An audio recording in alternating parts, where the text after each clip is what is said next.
நம்ம எல்லாருக்கும் தெரிஞ்ச பாபா ராம்தேவோட பதஞ்சலி நிறுவனத்திற்கு உச்சநீதிமன்ற நீதிபதிகள் கடுமையான கண்டனங்களை தெரிவிச்சிருக்காங்க.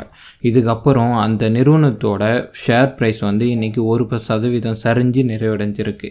உச்சநீதிமன்ற நீதிபதிகள் பதஞ்சலி நிறுவனத்துக்கு எதுக்காக கண்டனம் தெரிவித்தாங்கிறத டீட்டெயிலாக இந்த வீடியோவில் நம்ம பார்க்க போகிறோம். அதுக்கு முன்னாடி நீங்கள் நம்ம சேனலுக்கு புதியவராக இருந்தால் மறக்காமல் நம்ம சேனலை சப்ஸ்கிரைப் செஞ்சுக்கோங்க. இந்த வீடியோவை உங்கள் ஃப்ரெண்ட்ஸ் அண்ட் ரிலேட்டிவ்ஸ்க்கும் ஷேர் பண்ணுங்கள். இப்போ வாங்க நம்ம வீடியோக்குள்ளே போகலாம். பதஞ்சலி நிறுவன விளம்பர சர்ச்சையில் அரசு கண்களை மூடி கொண்டிருப்பதாக உச்சநீதிமன்றம் கடுமையான கண்டனங்களை தெரிவிச்சிருக்கு. பதஞ்சலி ஆயுர்வேத பொருட்கள் நிறுவனத்தின் விளம்பரங்கள் தொடர்பான வழக்கு இன்னைக்கு உச்சநீதிமன்றத்தில் விசாரணைக்கு வந்தது.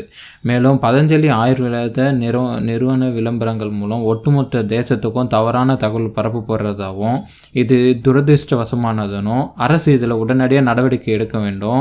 பதஞ்சலி நிறுவனம் மருந்துகள் மீது தவறான தகவல்களை பரப்பும் அனைத்து வித மின்னணு ஊடக விளம்பரங்களை உடனடியாக நிறுத்தணும் அப்படின்னு உச்சநீதிமன்றம் உத்தரவிட்டிருக்கு. இந்த வழக்கோட பின்னணின்னு பார்த்தீங்கன்னா, ஆயுர்வேத தயாரிப்புகளை தயாரித்து விற்பனை செய்யும் பதஞ்சலி நிறுவனம் மற்றும் அதன் நிறுவனர் பாபா ராம்தேவுக்கு எதிராக இந்திய மருத்துவ சங்கமான IMA தொடர்ச்சியாக பல்வேறு வழக்குகளை தொடுத்திருந்தது.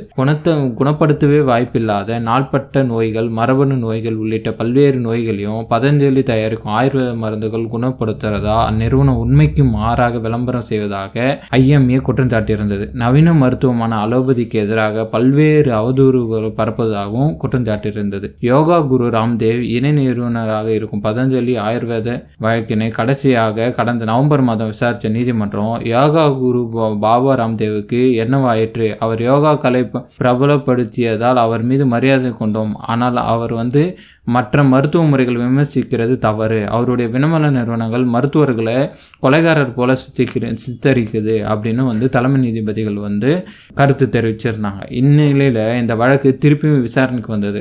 அப்போ அரசாங்கத்தை கடுமையாக கடிஞ்சுக்கிட்ட உச்சநீதிமன்ற நீதிபதிகள் பதஞ்சலி நிறுவனம் மருந்துகள் மீது தவறான தகவல்களை பரப்புது, அனைத்து வித மின்னணு அச்சு ஊடக விளம்பரங்களை உடனடியாக நிறுத்தணும் அப்படின்னு அதிரடியாக உத்தரவிட்டிருக்காங்க.